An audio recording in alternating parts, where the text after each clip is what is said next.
Welcome to episode 69 of Sharing Life Lessons. This is season 7. We are one spirit, one soul, and together we are creating a library of stories and life lessons. I am your host Hamidah, and I want to bring you stories because stories matter, stories inspire, stories teach, and stories heal. Hello from Michigan. Listeners, I totally enjoy sharing aspects of my life with you through these episodes. Thus, I cannot help but share this life event with you as well. I am releasing this episode from Michigan as we are currently in the process of dropping our son, Avi, to college. He will be attending UMich, which is a solid 600 miles away from home. That's far. My sentiments are bittersweet. I know I will miss him super dearly because he is the funny one in our family, but I'm also happy for him. He is excited to start this new chapter of his life, and that is all that counts. By the way, the pre roll in the beginning for the sponsor of this episode, Unidragon, is in Avi's voice. Before I start this episode, I want to once again remind my listeners that if you are enjoying sharing life lessons, you can become a monthly subscriber by going to www.anchor.fm and pressing the support button with the $sign to subscribe for any amount of your choice. You will also find this information in my show notes. I want to start today's episode with one of Rumi's quotes. This one is for Avi as he embarks on his new 4-year college journey. It is also relevant to our discussion today. Quote, "Do not let the trials and tribulations of life make you bitter.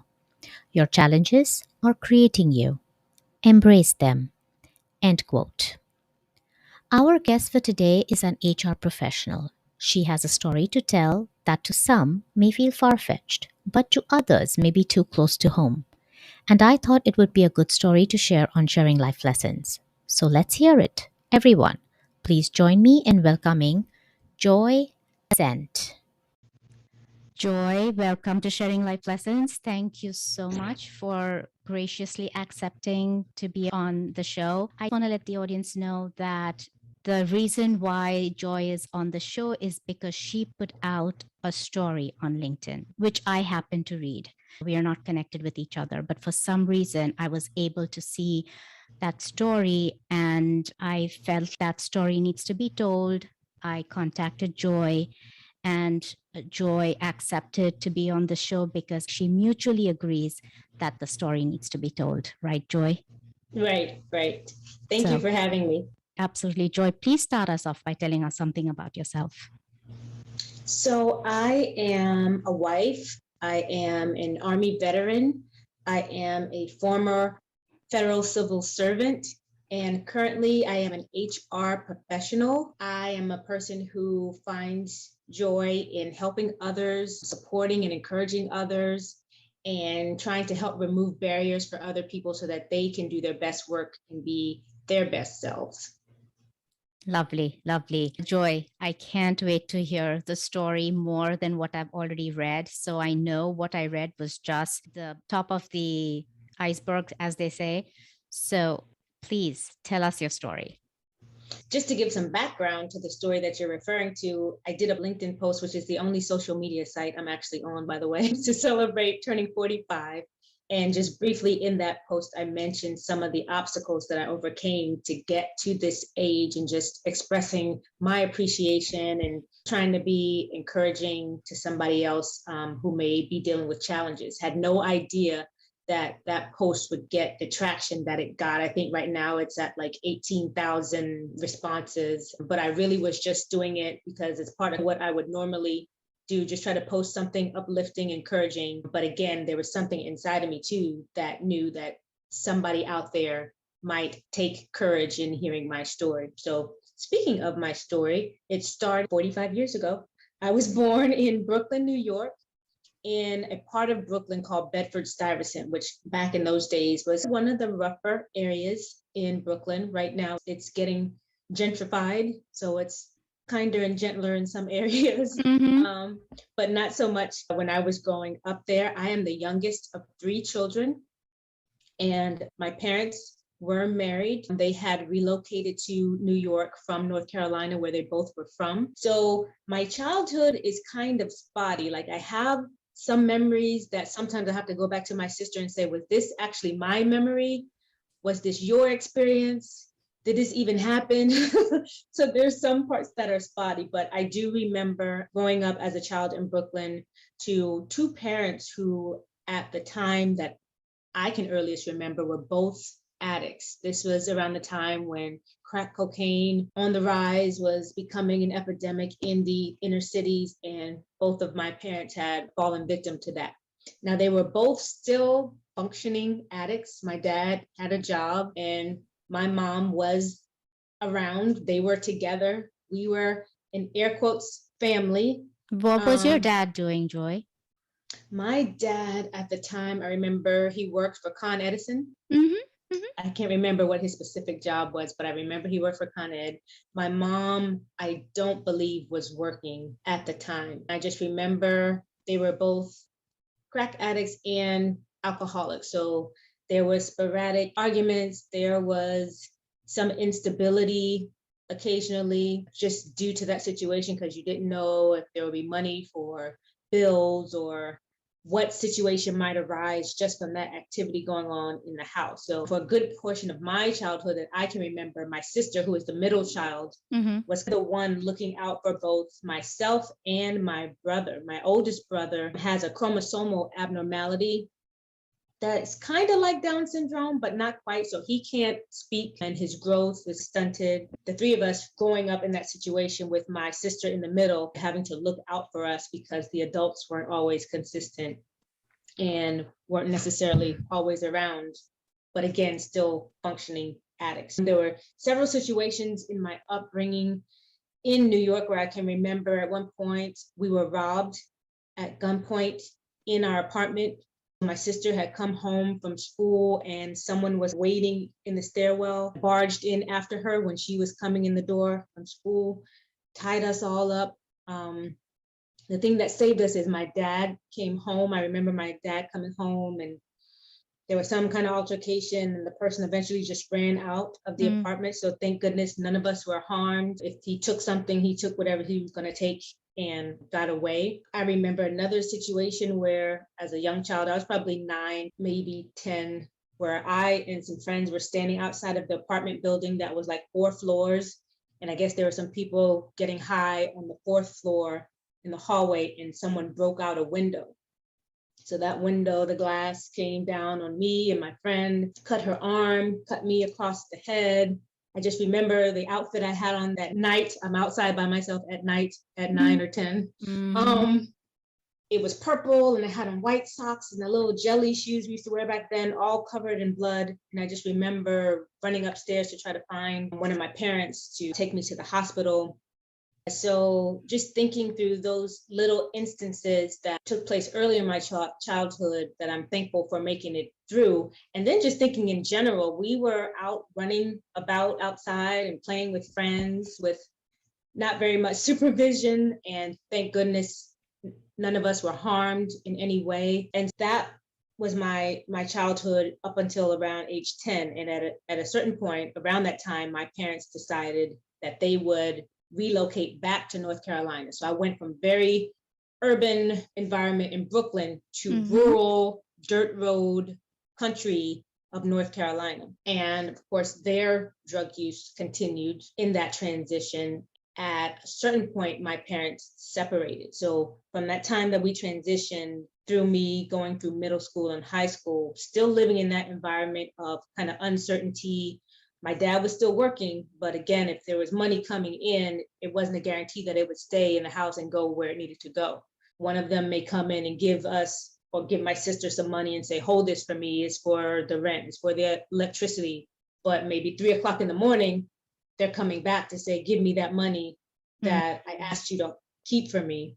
And so there was that level of uncertainty. You might not have electricity, you might not have a consistent place to stay at any given moment. But again, even in that, we never got to the most dire situation where we were living on the street, but it might be a situation where we are at a house that I don't know the people, and we may be in a room there for a short period of time, or in another place that may not have electricity and we have to hook up and borrow electricity from the next house. So still that inconsistency. And I remember thinking throughout that time that I just wanted to have normal parents. I just want to have a normal life, because in that environment, you don't really get close to friends. You're not bringing people over to your house because you don't know what they might see, that you're embarrassed for them to see, whether it's the condition of your house or if there's a situation that might happen with your parents or somebody else that you would be embarrassed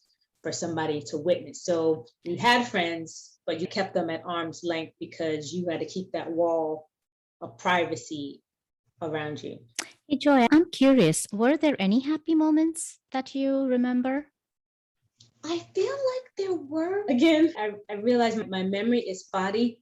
I think even through those moments of my upbringing, I don't remember feeling sad. I remember moments of disappointment because I knew parts of it were not normal. And of course, in those moments where my parents were arguing and it may get physical, of course, that was scary. But I remember in general feeling like I love my parents. There was never a moment where I was like, I hate my parents. I wish I had different parents. I just wish the situation were better. And there was always something in me that felt more sorry for them than angry with them, because I knew whatever they were doing, of course, more so as an adult seeing it in hindsight, was that it was part of how they were brought up. And they were living out this pattern of whatever shortcomings came with their upbringing, and they were doing the best they could with the tools they had as parents. Yeah. So rural North Carolina decided as soon as I graduated high school, or even before graduating high school, that I was going to join the Army, because I saw that as a potential escape. I knew that we couldn't afford for me to go to college, and I knew if I just stayed in that area, there weren't many opportunities for me, or none that interested me. I didn't want to work at a local textile factory or whatever the other options were. No offense to those people who did, but I just felt like there's something different I should be doing. So I did a program where I enlisted early and started getting a sneak peek even while I was still in high school. And then my dad had to sign for me to enlist because I wasn't 18 years old yet in order to go off to basic training after high school. While I was away in basic training, my mom got worse. Once they divorced, she left and was really out in that life. And eventually she contracted HIV and succumbed to the complications from that and years of drug use. She was 49 when she passed away.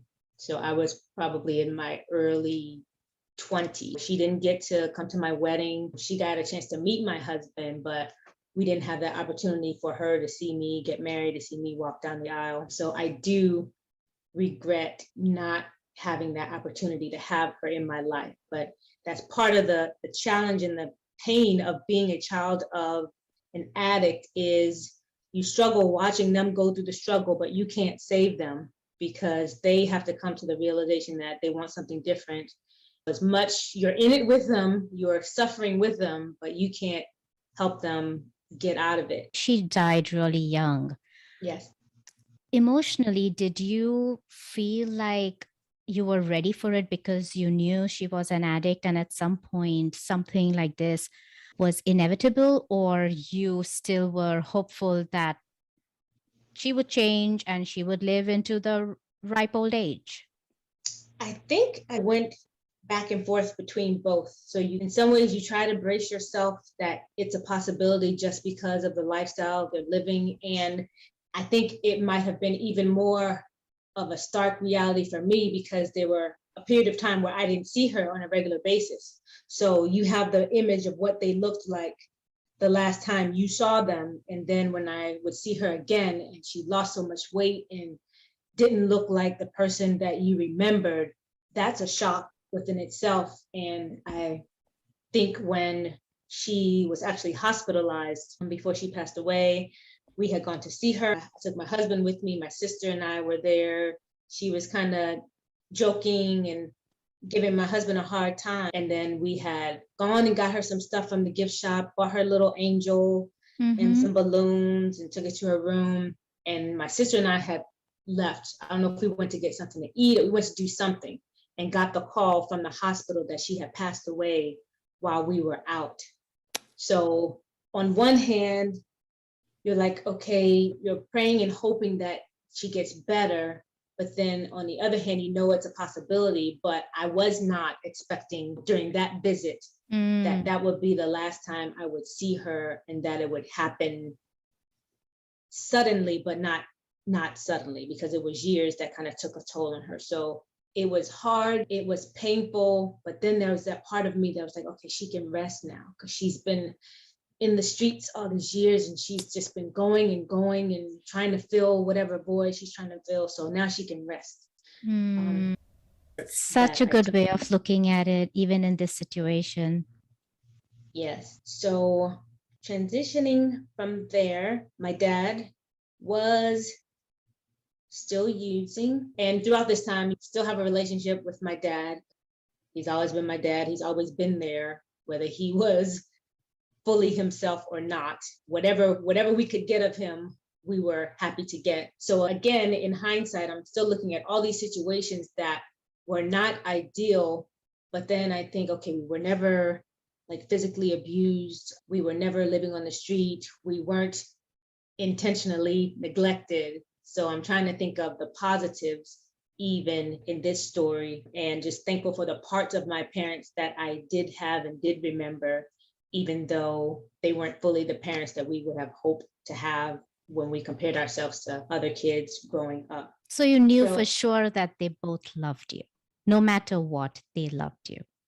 Yes, and in their way, based on how they were capable of, yes, I did know that. I still know that to this day. I do think that a part of growing up as a child of an addict, you don't realize, of course, until later, how those aspects of your childhood carry over into adulthood, and things you do and how you think and operate impacts you as an adult. I think today, my dad and I have a relationship, and it's about as good as it can be, considering I feel there's still parts of his past that he has to deal with, but I love him. And eventually, years later, he got treatment and he was able to stop using drugs. He's a Vietnam vet. He went through post-traumatic stress disorder and dealing with all of his own issues. I think he's 71 or 72. I'm just thankful that he's still here. I would have never thought that he would have lived this long, considering all that he's been through. And is he clean to date? Yes. Excellent. So he was able to remarry, although he lost his second wife, but he was able to remarry and kind of get a chance to try to do it right. So I'm thankful that he was able, even in his older age, to have some moments of enjoyment with clarity compared to what we lived through growing up. My sister and brother are doing well. They live in North Carolina still.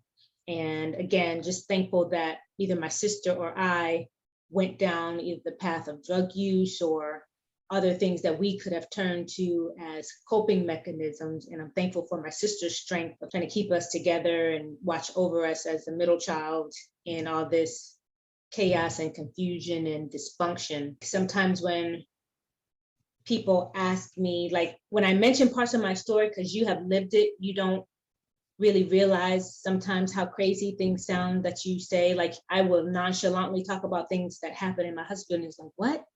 Do you realize how amazing that story is? Do you realize how blessed you are to have come through what you've come through? And then I'm like, yeah, but that was life. That was what we knew. And again, with so many things, it's not until in hindsight you look back and are like, wow, I'm still here, and things could have gone so many different ways. And I know of so many stories with people who had my same start, who have not had the same end result as I have had. So I think that was a big motivator for me to do that post, and just to remind myself, but again, to give a glimpse of hope to someone else. And I do want to be clear that it's not to oversimplify my story. People say, well, I did it and you should be able to do it too. And pull yourself up by your bootstraps and get it together. That's not the message that I want to give, because again, we all have a story. We all have our own path, and my path may not be your path. My point was just to hopefully be a source of encouragement to someone else to see what is possible. Doesn't mean that you had to follow the path that I took. Yeah. It doesn't mean that my path was all roses and daisies and rainbows. Because it clearly wasn't. Right. But trying to find those little nuggets of things you can be appreciative about, because it's so easy. And I've had moments where you can get really sad and depressed and discouraged and focus on what you don't have and focus on what you wish things would be like. And I choose and continue to choose not to stay there. So that doesn't mean that it doesn't happen. And it's not to say that it's not okay if you feel those feelings. It's okay to feel those feelings and acknowledge how you feel. But if at all possible, don't stay in that place, and try to find someone or something to be a support and encouragement, whether that's therapy, whether that's a friend to talk to, family, your spirituality. I know that is what has helped me through the years. So I talked about Army. I joined the Army, was in the Army for about 6 years. And then I got out in 2000 because I met my husband in the Army and wanted to get married.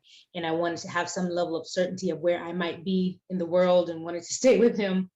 And then I became a civil servant working in national security policy. I was blessed to transition from the military. So one week, Friday, I was in uniform. The next week, I was able to do the same work, just now as a civilian. I remember starting out in the Army thinking that I wanted to be a civilian. The civilian grades in the government go up to 15. And I was just glad to get a government job after I'd gotten out of the military. I was able to start out in the government as a GS-12, which again is not a common feat to even get in the federal government, much less to be able to start at that level, and was able to progress within that field as one of few minorities and few women in the intelligence and security arena within the government. It's usually a white male, older white male dominated community. And so I was able to progress through the ranks over the years to be GS-15. So wow, I started amazing as a soldier at that organization in Virginia, and ended up, when I left the Army, being the person in charge of the entire Department of the Army's security worldwide. And again, it's not till in hindsight, I was like, I did that? Because in the moment, that's your natural progression. That's just what you do. And now in hindsight, I was like, wow, I was the first Black woman in that role, and probably the youngest, but you don't really take it in and appreciate it until somebody else points it out or you had time to. So I had progressed that far, but I had gotten to the point, I was working in the Pentagon, and I started to feel like I was further removed from the parts of the work that I initially liked. So around 2015, I was getting to the point where Sunday night, you're like, I got to go back into work tomorrow morning. I got to do this again. You feel that heaviness. And I just kept feeling I'm supposed to be doing something else, but I don't know what it is. And I was doing all these assessments and talking to people, and what do you think? And people would be like, well, what's your passion? I don't know what my passion is. Well, what are you good at? I don't really know. I just know I'm supposed to be doing something different. So long story short, I talked to my husband and was like, I think I want to leave the government. He was like, what? And I was like, yeah, it's just solid, secure, stable government job. You've gotten to the GS-15 level and you want to leave because you feel like you should be doing something else. And I was like, yeah, I don't know how to explain it, but that's what it is. So I ultimately decided to leave in December of 2016, put in my resignation. My employees were like, did you win the lottery? I was like, no, I didn't win the lottery. I don't have a job to go to. I don't know what I'm going to do. Okay. But I'm just leaving the government. So I left. I was at home for 3 months, redoing closets, and I had gone to like volunteer at the military hospital. Then I ran into a friend who was working in HR. I knew I liked to help people and be of service to people. So I said, well, maybe I can try my hand at HR. So she was working in hospitality and said she needed an assistant. So I said, sure, I'll come try it out. So I went from 6-figure salary to making $16 an hour as her HR assistant, and just kind of getting to know some parts of operational HR, working in a hotel, but quickly realized that, okay, we're both still in manager mode. I'm still in leader mode, but I'm your assistant, and we might eventually start clashing. So I gave her like 2 months notice because she was getting married and preparing for her wedding and her honeymoon. So I said, I'll stay through all that so I don't leave you high and dry. I'm giving you 60 days notice that I think I'm going to look for something else. And so the corporate HR found out that I was planning to leave and said, hey, we have this managerial position that's opening. Would you try your hand at that? And I was like, sure, but I'm still learning HR. But if you're willing to take a chance on me, I'll try my hand at it. And I did. So I became the HR manager over 5 hotels in an area in Virginia and did that for a few months. And then my boss came back to me and said, hey, I need a number 2 at corporate. So this was all within a year.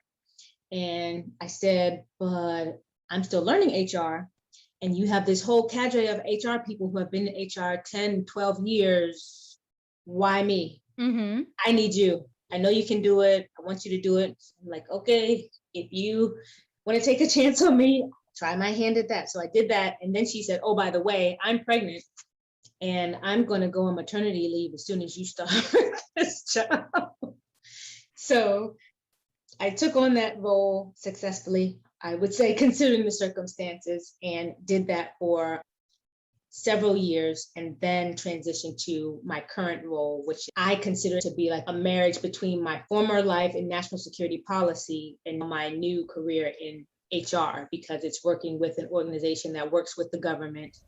When I look back on my journey, I personally feel, because I do believe in God and I can see his hand over every part of my journey. There wasn't a job that I would think I want to work in that building one day. Like I wanted to work in the Pentagon. I wanted to work downtown DC.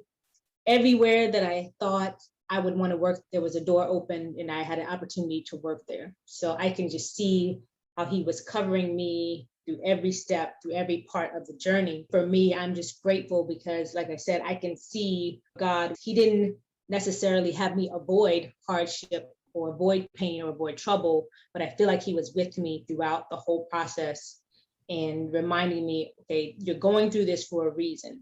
You're going through this for your own growth, but you're going through this too because you need to be able to encourage somebody else who's going to go through the same after you, and they need to see you as an example that you don't have to become a product of your environment or a product of your upbringing. I'm not denying that there are systemic issues in the world that create challenges and that people have different journeys, but just for me, I'm grateful for having gone through what I went through, because I think it gave me a richer experience. It helped me to appreciate things more, and it gave me a strength that I'm still discovering even now at 45, where I'm still learning more about myself and trying to figure out how I can be the best me, both for myself and to be a blessing to other people that I come in contact with.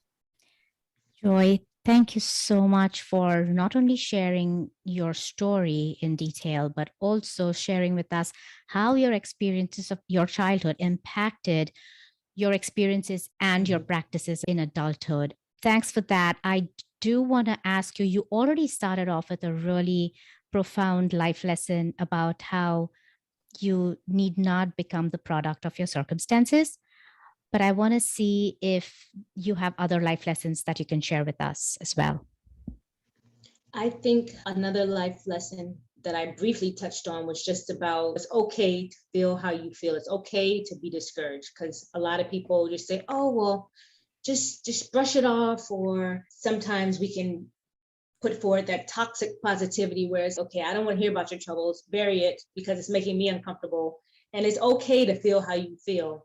But again, however you can, don't stay there. Leverage help, leverage resources, whether it's a therapist, whether it's medication to regulate your mental health. And if you can, what has helped me is to focus outward. I feel better when I can help somebody else, whether it's doing something tangible for them, like giving them something, or just an encouraging word. Like, I'm the person that will come up to you in the grocery store and be like, I love your hair, or I love that necklace, or I love that outfit. But I just like to do that because the smile on somebody's face when it's an unexpected compliment or an unexpected nice thing that you do for somebody can also help uplift you when you're in a down spot. And I can't wait to meet you in the grocery store. And then another lesson for me that I am still continuing to learn is that I was put on this earth to fill a joy-sized hole that only I can fill. So I can't be Hamidah. I can't be my coworker. I was put on earth to be the only person who can fill that void in this earth. And I'm constantly having to remind myself of that because, with social media, you're looking at all the great things other people are accomplishing, and you're looking at all the great things people are doing. And I have to remind myself that I'm here, I'm uniquely me. No one else can tell my story. They might have a similar story, but it's not my story. And only I can have the impact that I was born and put here on earth to have. And so that gives me some comfort and reminds me that I have a responsibility to live that out for myself and for others. That is incredible, Joy. That is a beautiful way to end this dialogue. Thank you for, again, being open, honest. I know you had not planned on this, but I am sure glad that you agreed to do it because, like we discussed before we got on the interview, that there could be this one person out there who wants to hear exactly what you're saying, and that could change their life. So thanks for sharing. And I'm so glad that you came on the show. Thank you so much again for having me. Listeners, I hope you enjoyed this dialogue with Joy. First of all, I appreciate Joy for reminding us that we all have our own stories. What's yours? Please reach out to me at sharinglifelessons101@gmail.com if you would like to share your story with others. As always, here are my key takeaways. 1. As Joy so appropriately said, that the pain of being a child of an addict is you struggle watching them go through the struggle, but you can't save them because they have to come to the realization that they want something different. As much as you're in it with them, you're suffering with them, you can't help them get out of it. But is that not the case with all kinds of relationships? You may be in a relationship with any kind of addict, or someone suffering from mental health disorder, or having anger management issues, or being a pessimist. In all cases, you can't help them get out of it unless they want something different for themselves. 2. In situations that Joy found herself in, it is so easy to get sad and depressed and discouraged and focus on what you don't have and focus on what you wish things would be like. It's okay to feel those feelings and to feel discouraged. But if possible, don't stay in that place and try to find someone or something to be a support, whether that's therapy, whether that's a friend or family to talk to, or you could turn to your spirituality. 3. You don't have to become a product of your environment or of your upbringing. And lastly, we have heard several guests in previous episodes tell us to focus inward. But Joy finds her strength in focusing outward, where she can help others, whether it's doing something tangible for them or even just giving them an encouraging word. As Joy reminded us, we are all on this earth to fill a void that only we can fill. So let's remind ourselves that I am me, I am uniquely me. No one else can be me or tell my story. And only I can have the impact that I was born and put here on earth to have. This brings us to the end of this episode. I will bring you the final episode of season 7 next Wednesday. Until then, be happy, be safe, and be well.